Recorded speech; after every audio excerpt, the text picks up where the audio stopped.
Once again, a very formal good morning to all of you. The chapter which we are going to start today, it is in the earliest cities. आप लोगों को sometimes are you very surprised, or do you people think कि the way we people are living nowadays, say we are having so many of public facilities, we have roads, we have electricity, we are living in houses. Some are kacha houses, some are pakka houses. The houses in which you people are living, they are single storied, they could be multi-storied, with so many of facilities around and so on. So have you ever thought how the people, or how our ancestors, how the people say around 2000 or 3000 years ago, how they used to live? वो कैसे रहते थे? क्या वो भी ऐसे घरों में रहते थे? क्या वो भी घर बनाते थे? क्या उनकी भी स्ट्रीट्स होती थी? पानी कहाँ से लेते थे? खाना कैसे खाते थे? क्या उनके पास भी यूटेंसिल्स होते थे? क्या were they also very fond of jewelry? Were they very fond of paintings? How they used to earn their living? How they used to, or what recreation ways they had? अब जैसे आजकल तो आप लोग bore हो जाते हो, phone चला लेते हो, टीवी चला लेते हो, कंप्यूटर है, लैपटॉप है, कितना कुछ है। उस टाइम पे लोगों के पास क्या होता था? वो अपना टाइम पास कैसे करते थे? अब सारा दिन तो वो भी काम नहीं करते होंगे, राइट?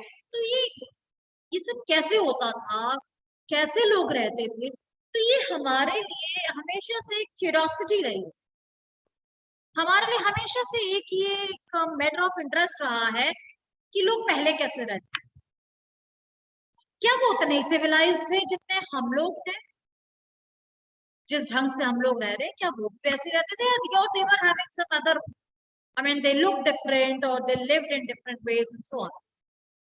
So at present हम लोग क्या सोचते हैं कि आज से 2000, 3000, 4000 साल पहले लोग जो थे वो कच्चे से घरों में रहते होंगे, साफ सुथरा एरिया नहीं होता होगा,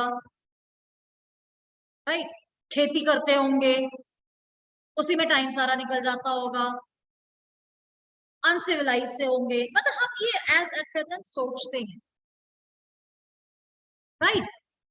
बट टू आवर सरप्राइज, आज के टाइम पे जिस ढंग से हम लोग सिटीज में रहते हैं, उसकी बहुत ज्यादा प्लानिंग जो है वो हमने आज से बहुत साल पहले की सिटीज से ली है। सरप्राइजिंगली ये हमारी टाउन प्लानिंग्स जो हैं तो बहुत ज्यादा हम लोगों ने अपनी पिछली, अपने कह सकते हैं एंसेस्टर्स, या कोई 4-5 हजार साल पहले जो लोग जिस ढंग से रहते थे, हम लोगों ने वहां से ये चीजें ली हैं, राइट? सो अब हम लोग इस चैप्टर में we will go through those cities which were so early. बहुत पुरानी सिटीज हैं जिनके बारे में हम पढ़ेंगे, वो कैसी थी, कहाँ है, कैसे लोग रहते थे। तो इसमें क्या होता है कि जब भी हम ऐसे किसी के बारे में पढ़ते हैं तो we have many evidences, plus somewhere our imagination also works together, and then we have a story, a built story, right? So आज से around say 150 years पहले जब रेलवे स्टार्ट हुई थी 1854 के अराउंड, 1854 में जो रेलवे थी वो स्टार्ट हुई थी मुंबई में। यू मस्ट बी नोइंग कि हमारी जो इंडिया में फर्स्ट रेलवेज थी, या फर्स्ट ट्रेन जो थी, that ran from Mumbai to Thane, Thane Maharashtra में ही जगह है, जिसके बीच में 1854 में ट्रेन चली थी। और अराउंड आज से 150 साल पहले पंजाब में जब रेलवे ट्रैक्स बनाने का काम चल रहा था, आज से 150 साल पहले, अराउंड 1921-22 की बात होगी ये, राइट। तो पंजाब में रेलवे लाइन बिछाने का काम चल रहा था, राइट। तो उस समय ये जो पंजाब था, आज काफी पंजाब तो पाकिस्तान में भी चला गया है, राइट। तो हम उस समय पाकिस्तान तो इंडिया का ही पार्ट था, तो हम अलग अलग पंजाब को पढ़ेंगे नहीं, राइट। सो व्हाट हैपेंड कि उस समय जब पंजाब के इंजीनियर्स थे, उन्होंने जब रेलवे लाइंस बिछाई जा रही थी, तो उसके लिए ईंटों की बहुत जरूरत होती, राइट। जब रेलवे लाइंस बिछानी होती है ना, तो उसके लिए ईंटों की बहुत जरूरत होती। तो ये जब कंस्ट्रक्शन चल रही थी, रेलवे लाइन बिछाई जा रही थी, तो उसके लिए ईंटों की जरूरत पड़ी। तो काफी कुछ टाइम बाद ये इंजीनियर्स ने ये नोट किया कि ये जो ईंटें यहाँ पर रेलवेज के लिए जाई जा रही हैं, they are of very high quality, that is a very high quality bricks. हजारों ऐसी जो ब्रिक्स थी, ईंटें थी, वो पंजाब में आसपास से कुछ पुरानी बिल्डिंग्स बनी हुई थी, उन बिल्डिंग्स में से वो ईंटें निकाल निकाल के ला रहे थे और रेलवे ट्रैक्स बनाने में यूज कर रहे थे। तो ऐसे में ये जो बिल्डिंग्स थी जहां से ईंटें उखाड़ी जा रही थी, काफी बिल्डिंग्स तो डिस्ट्रॉय हो गई। उसके बाद एक बार क्या हुआ कि आर्कियोलॉजिस्ट जो थे, उन्हें इसके बारे में पता लगा कि कहीं बड़ा अच्छी क्वालिटी की ब्रिक्स जो है ये ऐसी यूज हो रही हैं। उन्होंने जब वहां पर जाके खुदाई की, तो उन्हें पता लगा कि ये जो बिल्डिंग्स हैं, these are the buildings of one of the oldest cities of our country। और उन्होंने और खुदाई की, तो उन्हें ऐसी और बिल्डिंग्स मिली, बिल्डिंग्स के साथ और सामान मिला। और जब उन्होंने उसको स्टडी किया, तो पता लगा कि ये जो बिल्डिंग्स हैं, these are around 4700 years ago, आज से कम 5000 साल पुरानी है। और ये कहाँ मिली? ये मिली हड़प्पा, एक जगह है जो आज के पाकिस्तान में है। हड़प्पा इज अ प्लेस जो आज के पाकिस्तान में है, राइट। तो ये सिर्फ हड़प्पा में ही नहीं मिला, ये जो बिल्डिंग्स थी ये सिर्फ हड़प्पा में ही नहीं मिली। When the archaeologists started excavating, they found that such type of buildings are spread in other areas also, जैसे कि लोथाल गुजरात में, कालीबंगन राजस्थान में, पंजाब में रोपड़। अभी भी अगर आप आज जाए ना रोपड़ में, तो वहां पर आर्कियोलॉजिस्ट साइट है जहां पर आप इन पुरानी सिटीज की जो बिल्डिंग्स हैं, टूटी हुई बिल्डिंग्स हैं, वो आप देख सकते हैं। और ये इतनी पुरानी है, ये it is there under the government, right. Government के अंडर है, राइट। और these are as preserved as archaeological sites,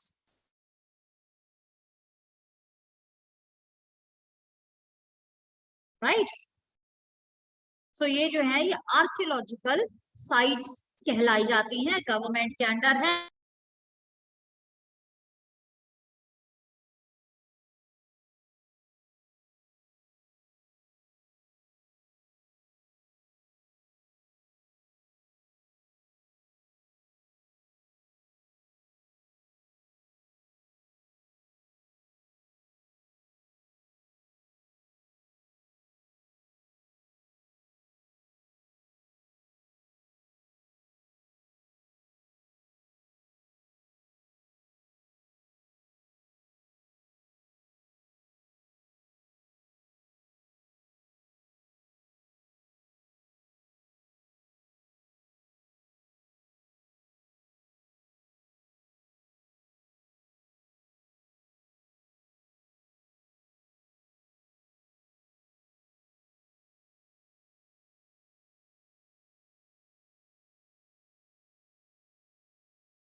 So as I was saying that these areas where these cities were found, ये एक लाइन में, if you see this map also, तो यहाँ पे भी you will see Harappa, Kalibangan, then here Mohenjodaro, Dholavira, Lothal, ये सब एक लाइन में है, राइट। तो ये जो एरिया होता था वहां पर say that the Indus river system जो था वो यहाँ से मतलब इन एरियाज को कवर करता था। तो ये सारे एरियाज जो थे ये, इसको कलेक्टिवली हम लोग इंडस वैली सिविलाइजेशन भी कह देते हैं, या कई बार इसे हम हड़प्पन सिविलाइजेशन भी कहते हैं, क्योंकि Harappa was the first city which was found. So now the question is कि why these are so special, क्या स्पेशलिटी है सिटीज की? These cities are divided in two parts, be two or more parts whether, right? दो parts में divide क्यों होती थी? कि एक पार्ट जो होता था that was say smaller, one was bigger. तो हम एक अंदाजा लगा लेते हैं कि one part was there for the common people and one part was there for the kings or the higher authorities and so on, right? तो यहाँ पर क्या होता था, जो वेस्टर्न पार्ट होता था ये छोटा होता था लेकिन हायर प्लेटफॉर्म पे होता था, रेज्ड प्लेटफॉर्म पे होता था। Whereas the other part, the eastern part was large but at the lower level, means कि जमीन के पैरेलल होता था, लेकिन जो छोटा एरिया होता था वो हाइट पे बनाया जाता था। क्यों? क्योंकि वहां पर किंग या मिनिस्टर्स रहते थे। कॉमन पीपल बहुत ज्यादा होते हैं, कॉमन पीपल जो थे वो लोअर लेवल पे रहते। So this was known as a lower town, right. Even the houses that were built in these areas, they were also totally different. जो हायर लेवल वाले, जिसे हम सिटाडेल कहते थे, वो वाले जो हाउसेस होते थे, they were say कि they were made of the bricks और कई बार wood, मतलब अच्छी क्वालिटी के होते थे। Whereas जो लोअर टाउन के जो घर होते थे, they were made of the bricks which were baked, right. Even आज भी जो ब्रिक्स है ना वो बेक ही होती है, हम वो बेक ब्रिक्स ही यूज करते हैं। और इस समय का आर्किटेक्चर इतना बढ़िया था that these bricks they were laid in an interlocking pattern. Interlocking pattern means जहां पर ये आप लोग वो खेलते हैं ना गेम, ब्लॉक्स का गेम खेलते हैं आप लोग. ब्लॉक्स में आप लोग कैसे करते हैं, आपने फिट करने होते हैं ब्लॉक्स और एक शेप बनानी होती है. जब आप ब्लॉक्स को फिट कर देते हैं ना एक दूसरे में तो वो इंटरलॉक हो जाते हैं, लॉक हो जाते हैं. सो सेम वे में these bricks were made in such a way कि वो इंटरलॉक होती थी, जिसके ऊपर फिर और कोई मटेरियल इनको जोड़ने के लिए जरूरत नहीं पड़ती थी. And these were very strong even. जो इंटरलॉकिंग पैटर्न से जो बनती है वो बड़ी स्ट्रॉन्ग होती थी, right. And in some cities special buildings were constructed on citadel. Citadel जैसे मैंने बताया हायर लेवल पे जो होता था area, that was known as citadel. अब सिटाडेल की जो बिल्डिंग्स होती थी वो कैसी होती थी, वो बहुत अच्छी होती थी. क्यों? क्योंकि वहां पे किंग्स होते थे, क्वींस होती थी, बड़े बड़े मिनिस्टर्स होते थे, right. So because of these things यहाँ पर अलग ही तरीके की बिल्डिंग्स होती. अब one example we can give that a place is there, Mohenjodaro. Mohenjodaro आज का पाकिस्तान, आज का पाकिस्तान. वहां पर सिटाडेल एरिया जो हायर एरिया था, वहां पर एक स्पेशल टैंक मिला था हमारे आर्कियोलॉजिस्ट को. स्पेशल टैंक वाज फाउंड, जिसे हमारे आर्कियोलॉजिस्ट ने नाम दिया ग्रेट बाथ. ग्रेट बाथ क्या था? आज के जैसे स्विमिंग पूल्स होते हैं, आपके जो आज के स्विमिंग पूल्स होते हैं, वैसा ही एक ग्रेट बाथ था, right. How it was made,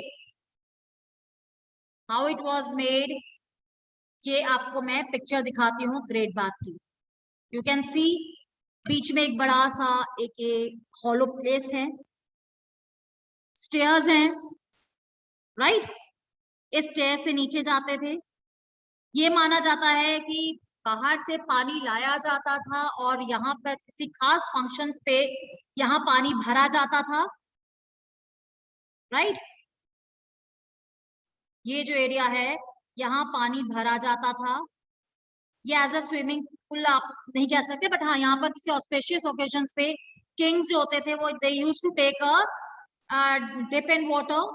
यहाँ पर आके I mean they used to have से यहाँ पर कोई फंक्शन है, कोई रिलीजियस फंक्शन है, तो यहाँ पर आते थे. और ये सारा का सारा यहाँ पे पोल तार लगा हुआ था, जिससे कि पानी जो है वो अंदर एब्जॉर्ब नहीं होता था, राइट.